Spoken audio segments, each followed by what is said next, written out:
Треньорът на националния ни отбор по волейбол за мъже до 16 години, който вече е участник на Европейското първенство, Светозар Иванов. Първо, честито, господин Иванов. Благодаря. 3 победи в 3 мача тук в зала Христо Ботев и трите обаче доста трудно постигнати. 3 победи, страхотно постижение, защото момчетата за първи път играят пред родна публика и много се радвам, може да видим и тяхната радост, за това, че успяха да се възползват от домашната атмосфера и със всеки един ден да играят все по-добре и по-добре, благодарение на страхотната публика, разбира се.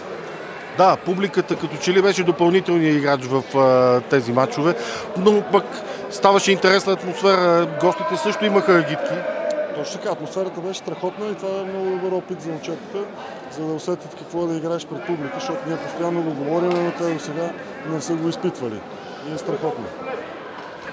Знаехте още от снощи в крайна сметка след развитието и в другите групи, че ние сме се класирали на европейско. Това повлия ли ви на вас по някакъв начин? Момчетата знаеха ли? Не, нищо не сме им казали на момчетата.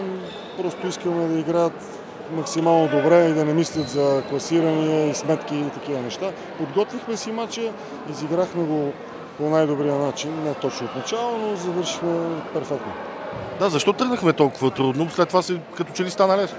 Това е домашната треска, според мен, която все още не можем да преодолеем, но започват да стават все по-уверени. Момчетата, с които говорих преди малко, заговориха за медали от Европейското първенство.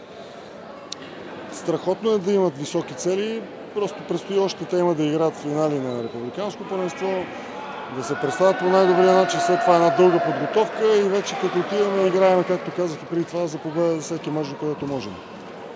Искрено ви желая възможно най-високо напочната стълбишка на европейското. За всички. Благодаря.